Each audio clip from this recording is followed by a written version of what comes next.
Hello, Jennifer Tochi here, and this is my final Girls of Horror video for this week. Yes, because it is Friday. Yes, and this week is female directors of horror movies. And this movie I'm doing, this director, this movie is considered a horror dash fantasy. It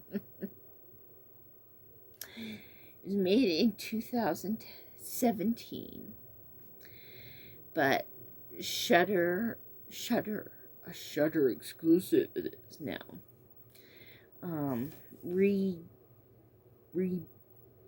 Rebooted it in 2020. Okay. And it is called Tigers Are Not Afraid. Yes. And I can see where the horror is in it. And I can see where the fantasy is in it. I can. It's not like Labyrinth or Dark Crystal fantasy. No.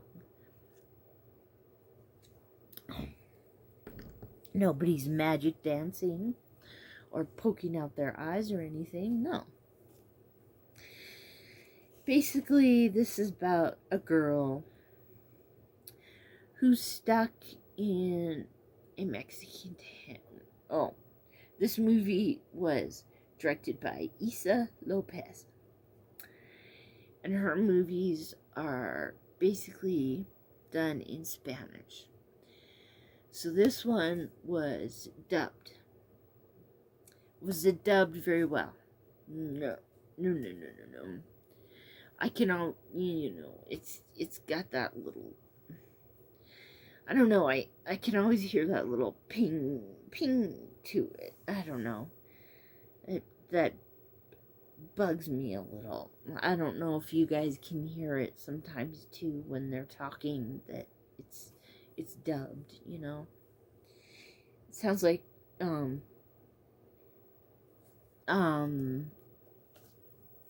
sorry, I'm getting a sore throat. Like when they're doing one of those karate movies, you can hear the little dubbing part in it. Yes.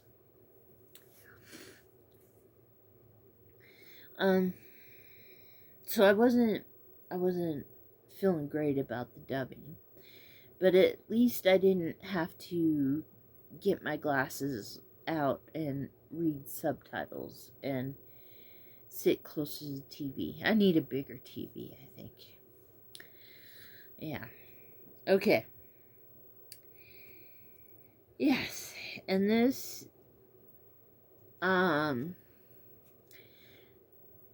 just stop that, go away. No, sorry, something flashed across my movie there. This movie is about a girl. My guess is that she's 11 or 12 years old. And she's living in Mexico, and there's a drug war going on, and it's getting worse. At the start, she's going to school, and just, just going to school, you can tell they're kind of used to hearing the drive-bys going by, because they all immediately fall to the ground when she's in class and they're talking about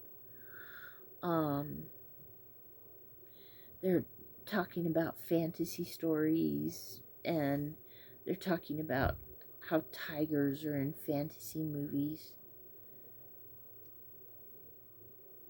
Sorry, I hear somebody on my porch. And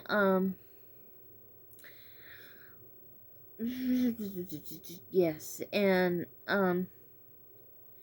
basically, she looks very scared this time, and her teacher is right above her, and her teacher has 3 pieces of chalk in her hand. And she puts it in this girl's hand and closes her hand and says, "These are for your 3 wishes." Now, I do not remember chalk at school giving you wishes, but maybe I was never told of this. Or maybe this is something that happens in Mexico. I don't know. But yes. And something that bothered me a little about this movie is that you can't really tell time. Yeah. It was kind of hard to tell how long each of this took. The time in between certain things happened. Like, that happened.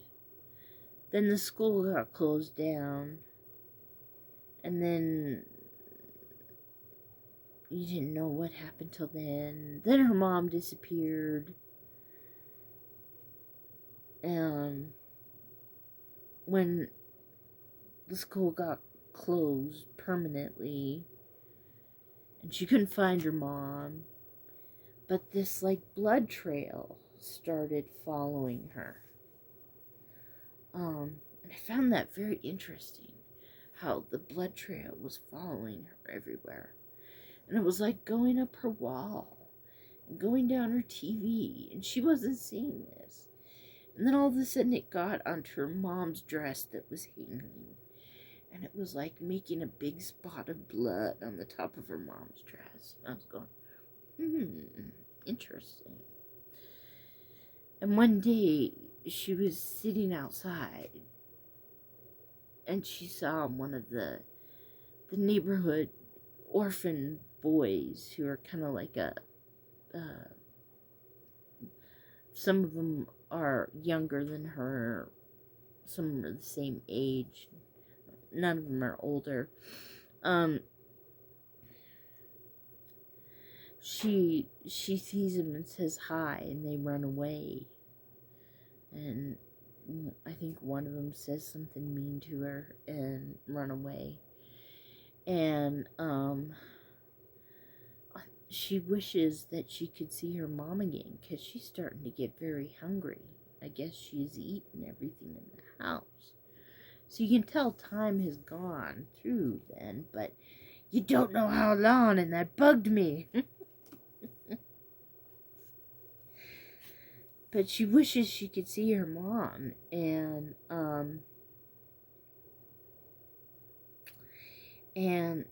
all of a sudden she starts seeing the ghost of her mom.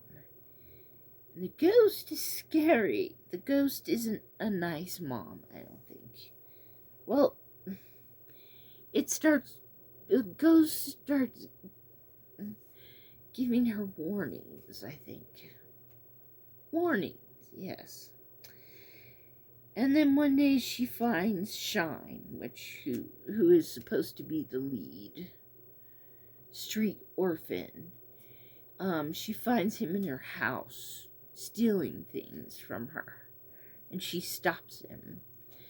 And she says, "Hey, this is my house. This is my stuff. This is my mom's stuff." And he says, Your mom's not coming back." And then he named the gang. Has her. This isn't hers anymore. And he says, "I need it more than you." So she basically follows him back and meets the other 3 ones of the gang. Little boy, Maru, who has a little stuffed animal tiger and doesn't talk. And then the other 2 boys, Pop and Tushi. They're also there. They think, she's a girl. girls. Ugh, girls. We're gonna have to take care of her. Because she hasn't eaten for a while.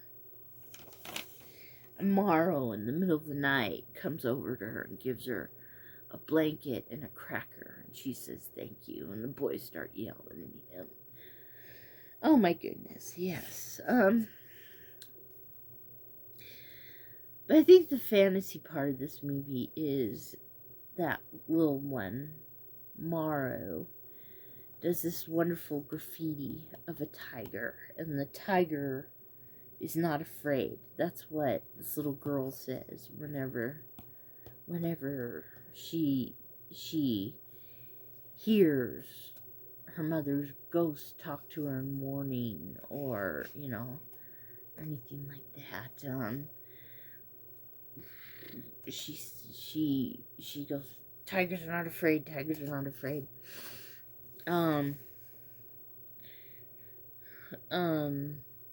And these graffiti tigers move, and yes, I think ghosts are fantasy and real.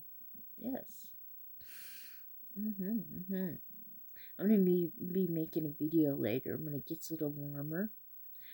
I'm gonna be walking down to 2 houses. Damn it, they're both sold. They were for sale, but I've been in both of them, and they both have ghosts in them, and they're both for sale. And it's like, shit, man, I can't go in there. Okay. Back to the movie, Boop, boop, back to the movie. Okay. Yes. And,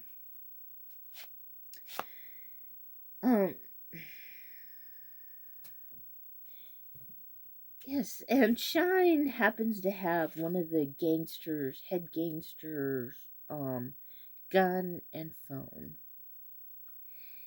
And,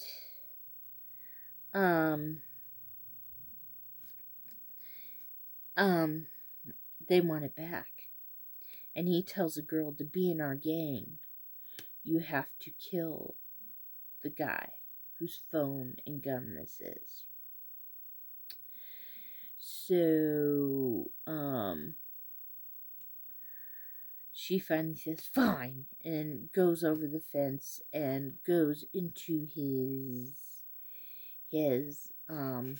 hideout and stands there with the gun, and she says, I wish I didn't have to kill him.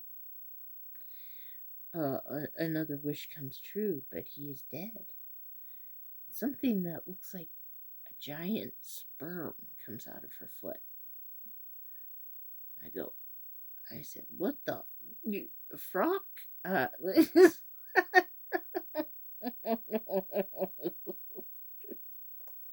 Yes, I find humor in the weirdest places. I will. A giant sperm is coming out of her foot when she's about to kill you. But she ends up not killing him because his brother has already done it. But she says, I have done it. I have killed him. So everybody's saying, wow, wow, wow, wow. And picking on the leader, Shine, because why didn't he have the balls to do it, So he starts not liking her, but everybody else says, oh, she killed the man. But the brother, he wants that phone back because it sure has a lot of information on it. Shine wants to keep that phone because it has the last picture of his mother. That's why he's keeping it. This movie does go on a bit too much. I will watch it again. I will. And I'm trying to come up with a score thing. So I decided I would go 1 through 9. Because I can't go 5 stars, I can't do the 5 stars. I can't go through 1 through 10. My favorite number's 9. You know.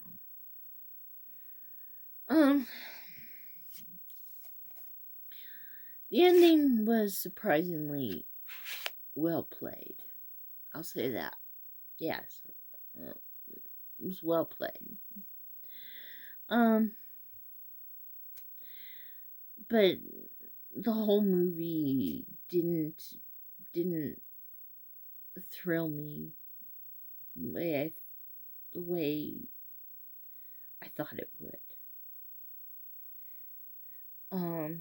So I'm gonna give it a 4. Yes, a 4. I'm gonna give it a 4 out of 9. Yeah.